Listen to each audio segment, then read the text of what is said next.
Cancer, hello! Welcome dito sa first week of December reading ninyo.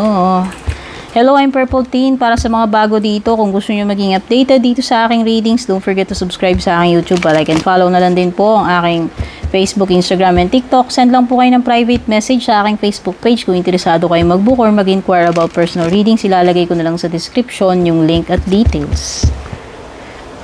Cancer. Ano ba yung meron ngayong first week ng December sa'yo? Ano mo na yung overall energy?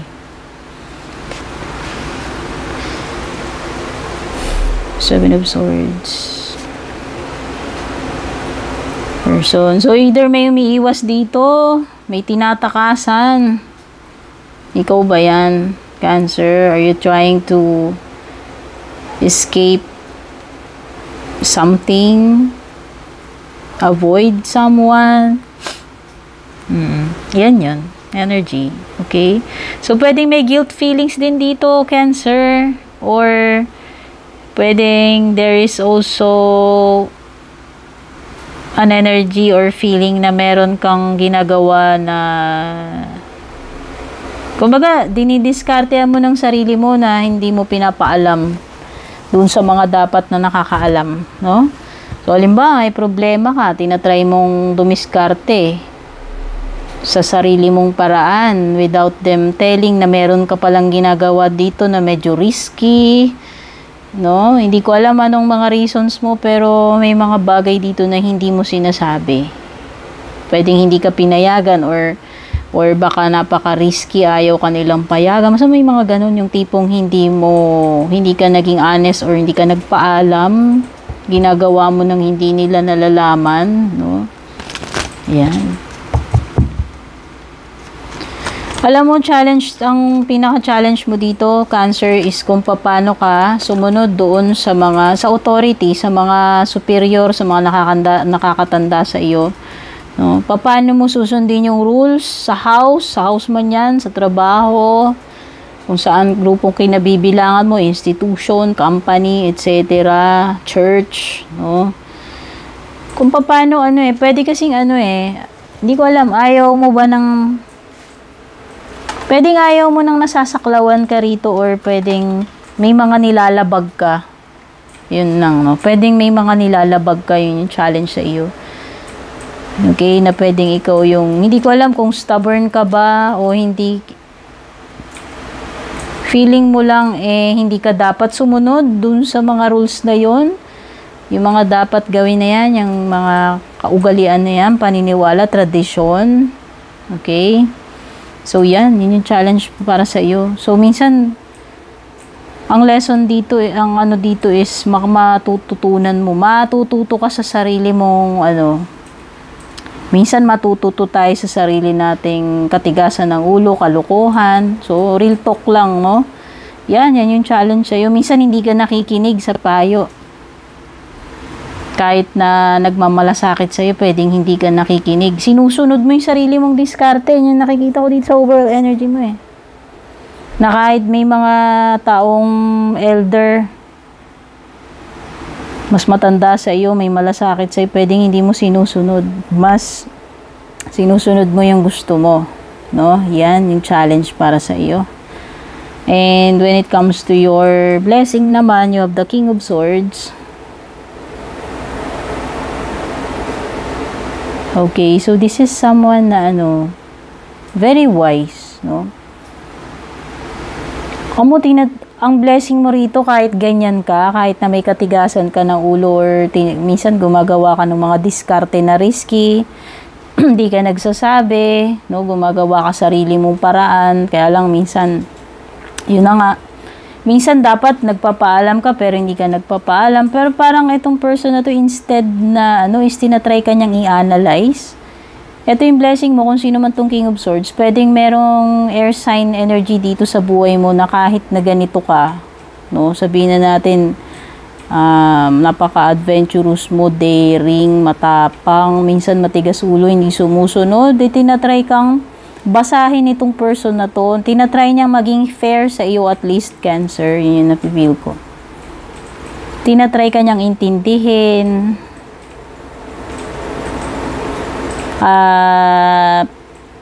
tinatry ka pa rin niyang payuhan. Pero yun na nga, may mga ano nga dito na pwedeng nasa sayo yung conflict na hindi ka sumusunod doon sa sinasabi niya. Pero ano siya, etong person na to, hindi ka pa rin niya ginajudge, tinatry ka pa rin niyang basahin, intindihin, unawain.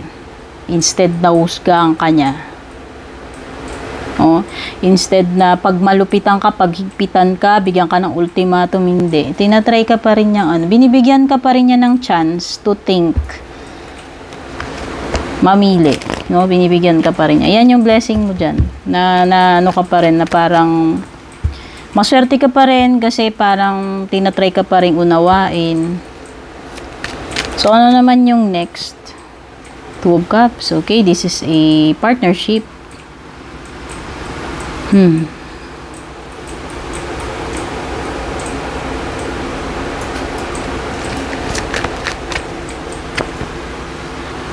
Okay. Okay. Nakita ko na. Alam mo, parang may ano dito na pinagsasabihan ka about a relationship, a person. Pero hindi ka nakinig. Tapos yung ending, luha lang pala yung napala mo. So, possible yan. Itong first week, mararanasan mo yan, Cancer. Diba, pinagpapayuhan ka ng mga kaibigan mo, pinagpapayuhan ka ng BFF mo, pamilya mo, about this relationship, pero hindi ka nakinig, gora ka pa rin, tinuloy-tuloy mo pa rin, sinunod mo yung gusto mo, without their permission, without them telling kung ano man yung ginawa mo na yan. And yung ending dito, ayan, ikaw din naman yung nasaksak sa puso. Masakit, ayan.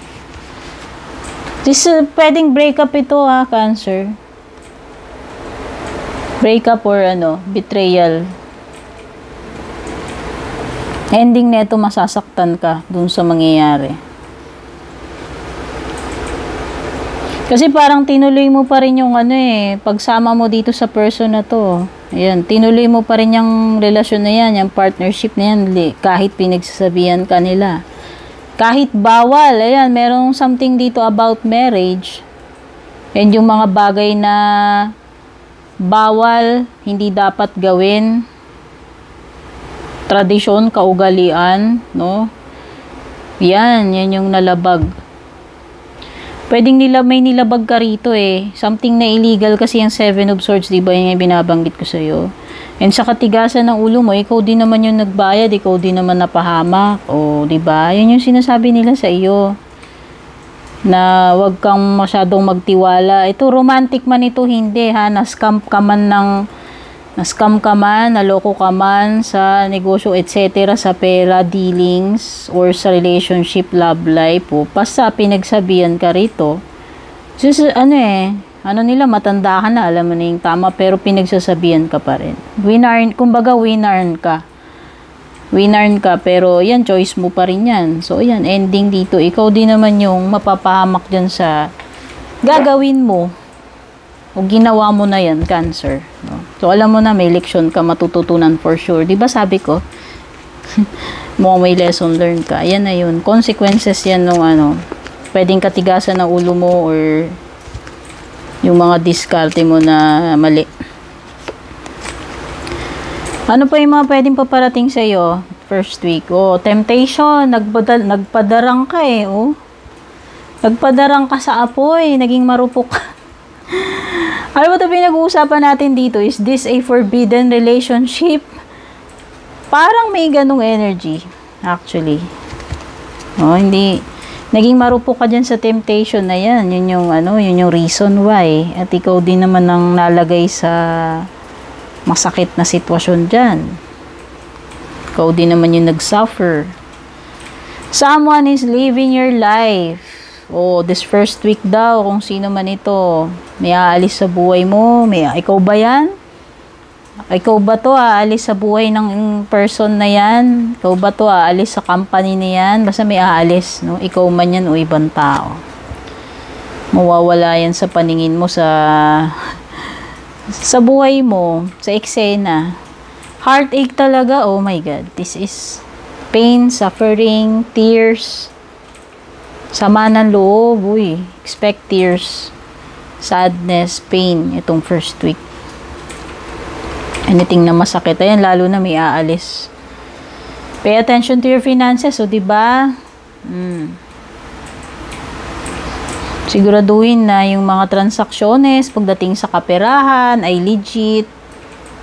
Mag-ingat pagdating sa mga bagay na may kinalaman sa pera, dealings lahat ng may kinalaman sa pera, ayan. Love life naman, love life mo first week, Cancer.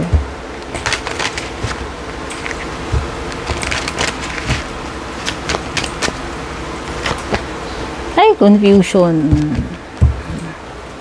So, pwedeng nalilito ka na rin, hindi mo na alam. Ano na yung susunod na mangyayari? Ano ba yung minsan, hindi mo na alam ano yung gagawin mo dito sa kajawaan mo, sa person mo, sa love life ninyo, no?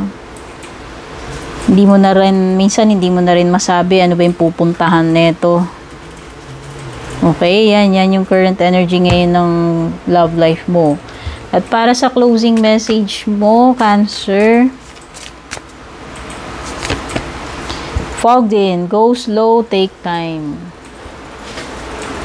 Sa tingin ko, wag ka muna magpadalos-dalos, Cancer. Kung kailangan mong pag-isipan mabuti, pause muna, halt, stop muna, stop over muna. Kung nalalabuan, magulo, confused, mas maganda ipagpatuloy kapag clear na yung isip. Okay? So, ito yung mga nakuha ko dito sa first week na December reading nyo, Cancer. Don't forget to like and share kung nagustuhan. Take care and God bless.